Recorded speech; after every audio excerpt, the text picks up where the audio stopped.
Hello, and welcome to my YouTube channel.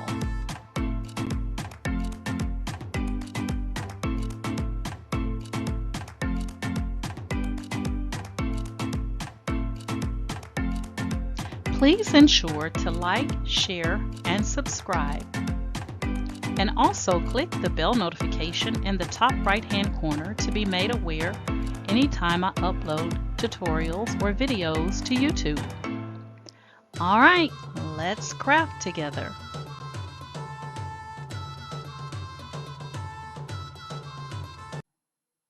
Hey guys, today I'm going to show you how you can take your digital art and design it to turn it into a clock that can be sublimated. So I did this digital image that I created in CF Spark, Creative Fabrica Spark, and I added this template that I found in Cricut Design Space on top of it, changed the wording, and then brought it back into PowerPoint and printed it out as a size 12 by 12 and sublimated it on a glass clock. Now, if you want to see the sublimation process on how I sublimated it, then there is a tutorial on that. This tutorial is going to be on how to get the designed look, okay, with whatever image you choose to use, okay? So, without further ado, let's get started. All right, so the first thing is I'm starting out, this is going to be going between Microsoft PowerPoint, Cricut, and then coming back in Microsoft PowerPoint to print out the 12 by 12, okay? So we're going to go, first of all, because this clock is a 12 by 12, you really need a size 13 by 19 paper size so that you can get your clock inside the full sheet of paper. 11 by 17 will not work. So you want to make sure that when you're in Microsoft PowerPoint, you change your design, come over to slide size and click the drop down arrow and select custom slide size. And you want to make sure that your width and height, you change it to 13 by 19 and make sure that the orientation says portrait. You don't have to worry about notes and click OK. Now, if I go on here and I change this, you're going to see that I'm going to get another screen.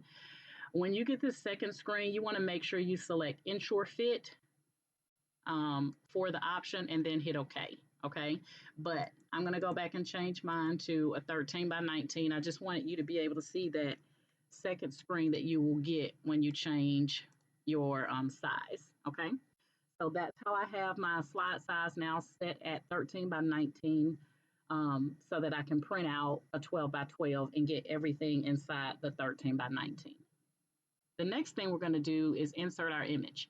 So we're going to go to Insert from the menu, select Picture, this device, and I'm going to work with this picture, but I'm going to go back to my desktop and find the one that I edited.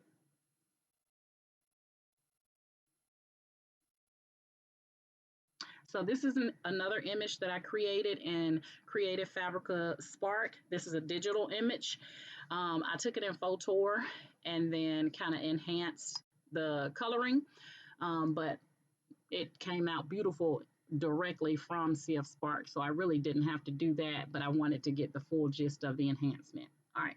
So the first thing you're going to do with your image is you're going to make sure you select it, and then you want to come to crop and select crop to shape and select this oval. That's going to give you the shape of your clock. Now you can do the same thing with taking your image in Cricut Design Space, placing a circle on top of it and then slicing, but this just works so much easier for me. So that's why I started in Microsoft PowerPoint. Once you get the oval shape, you want to go ahead and save it as a picture. I'm just going to take that and place it on my desktop. And I'm just going to save it as Melanin Clock 67. All right, and save. Now we're going to go over to Cricut Design Space. So I'm in Cricut Design Space. I have a blank canvas. We're going to go to Upload, and we're going to grab that photo. Upload image, browse. We're going to go right back to our desktop, and we're going to select the Melanin Clock 67. Come in super large. We're going to downsize it, so don't let that scare you. I'm going to select complex and in the bottom right corner, continue. Now there's nothing we need to do on this screen when our image comes up because we don't have to remove any backgrounds or anything. I'm going to leave that little bit of yellow there and click apply and continue.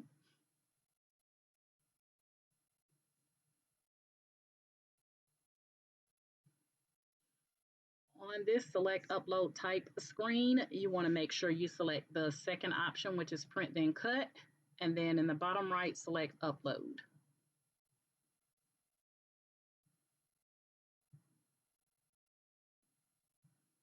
Give it a minute to come up here.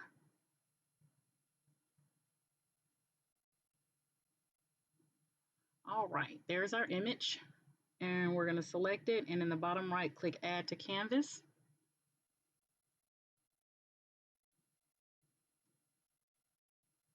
And we're immediately going to decrease the sizing to a 12 by 12.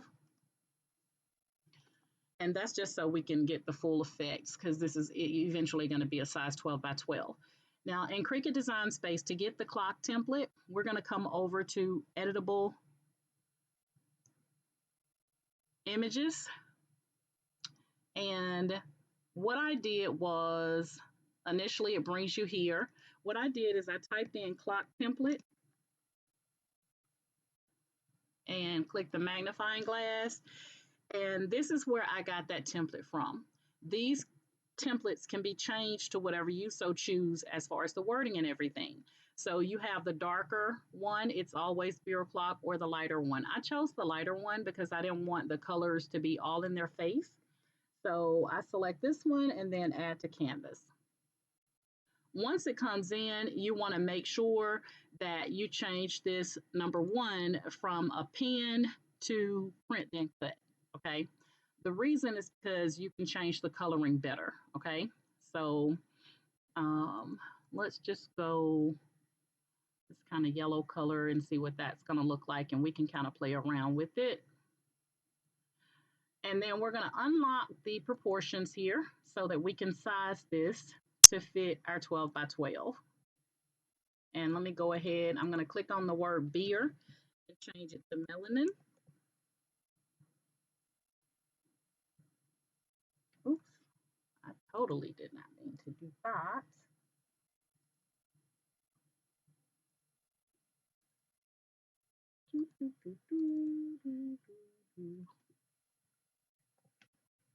All right, there we go.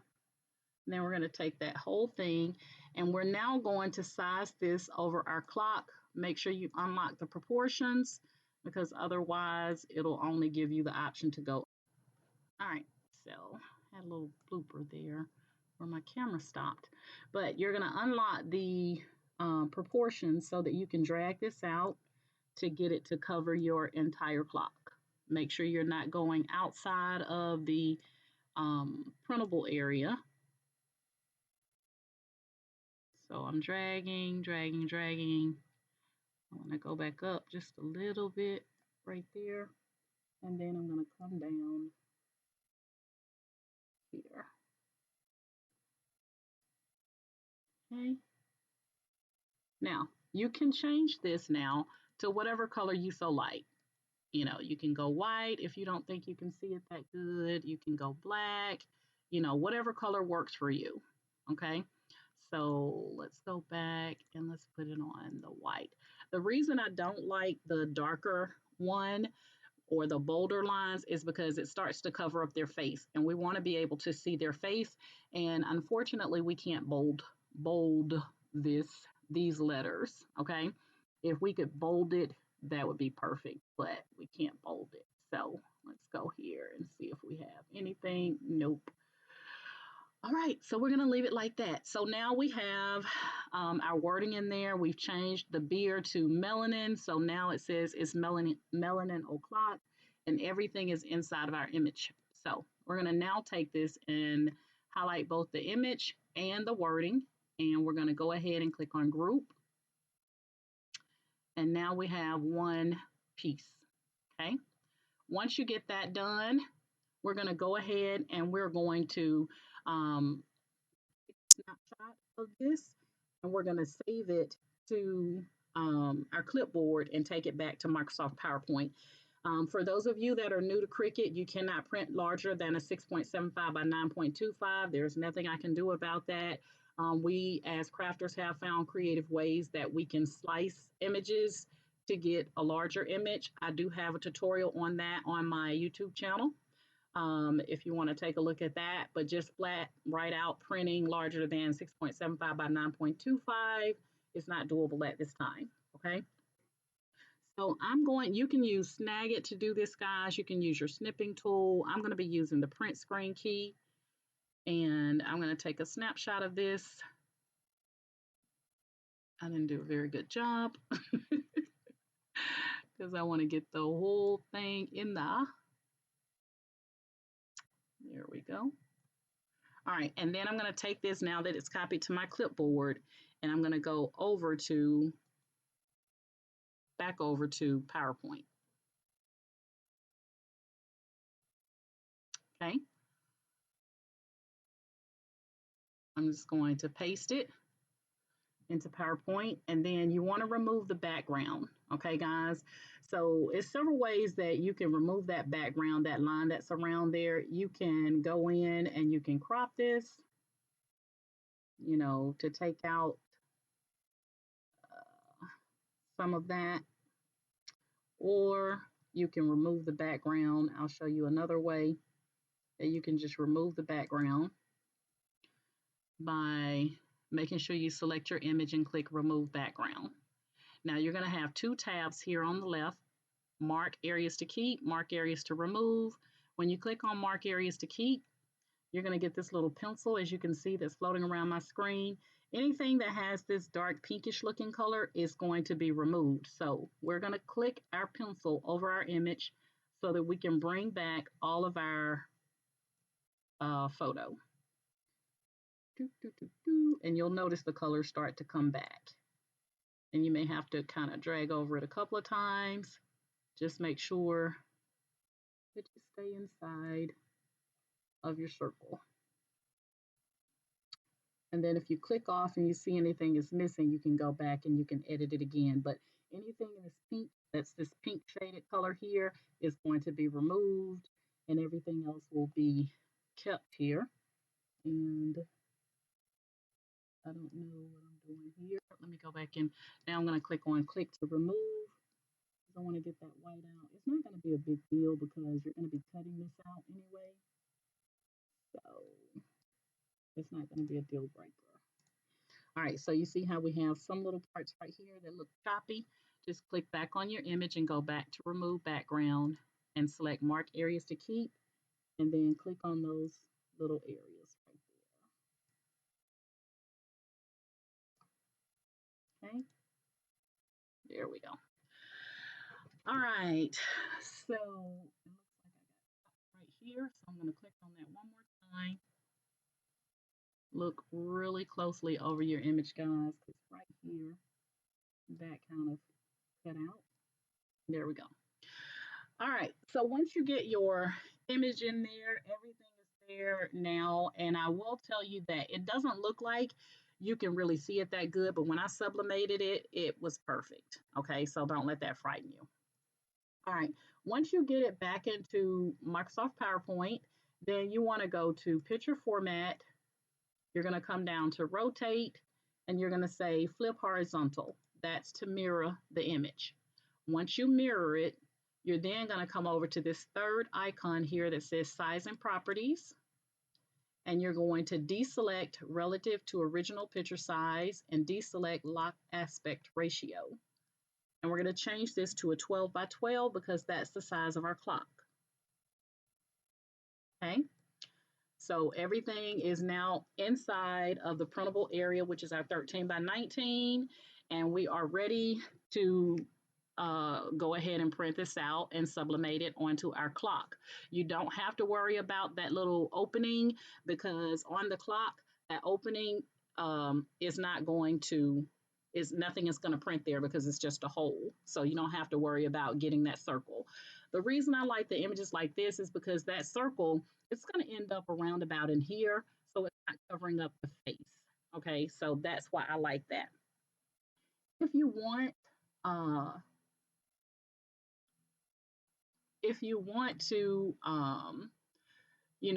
add another circle around this, like you want to get a shape to have a background, you can do that. It's totally up to you.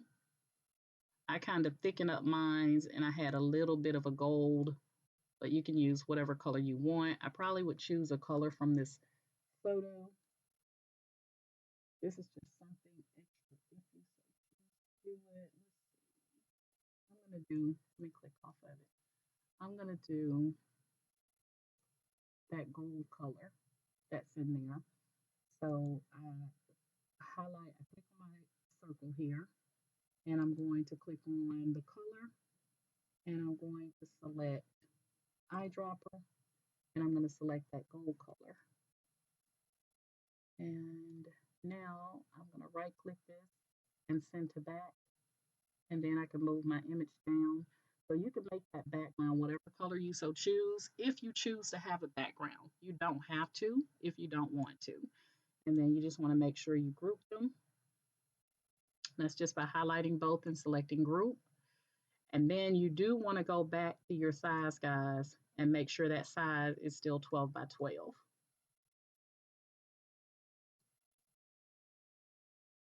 Okay, so that's if you want to add that little border around it. Okay, totally up to you.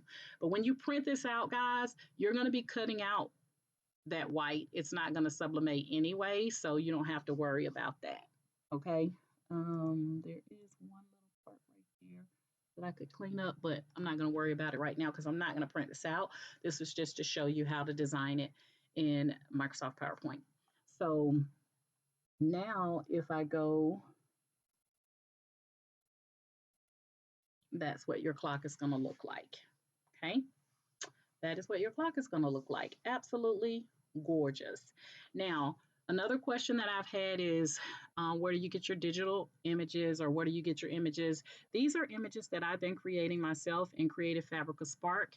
So this is Creative Fabrica. This is to me like a one-stop shop for crafters. It's so much stuff that you can do in here, as you can see. And Creative Fabrica Spark, this third option here, is where you can go in and create digital images based on prompts. Okay, so if I go to my creations, you will be able to see these are all the digital images that I have created, and they are gorgeous. Okay, so I'm going to show you one other thing, which is if you decide to use Creative Fabrica and you get an image like this one that has double eyebrows, but you really like the image, you can still use this image by using Photore. Okay, Photore is another website that you can go to edit your images. And so when I click on this image and select download,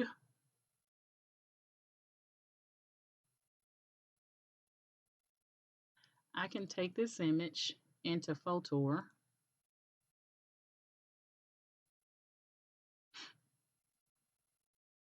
I think I clicked it and then I clicked it off, and extract it. I'm going to get this little box right here and I'm just going to extract it to my computer. And now when I go to Photore,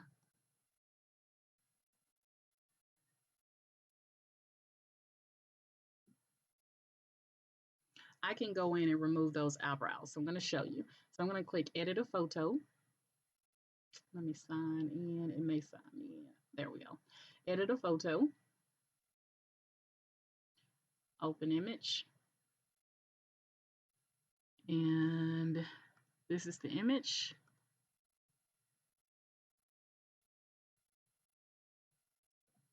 So this is just so that if you decide to use Creative Fabrica Spark, there is now, well, there's lots of software out there where you can edit those images to really bring them to life. But like right here where she has these double eyebrows, I'm going to go over to the left here where it says Object Remover. And then you have a smear and an eraser. I'm going to use the smear, and then I'm going to decrease my eraser size.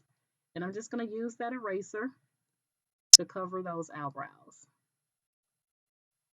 And then I'm going to click on Start Removing here on the left.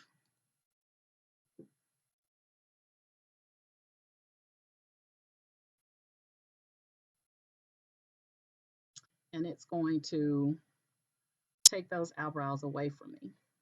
Okay, so you can't even tell, barely can tell. I'm going to click on Apply.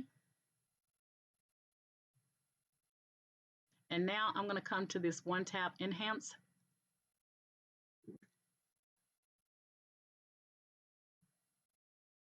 And you never know that there were double eyebrows there. And then I can download that image now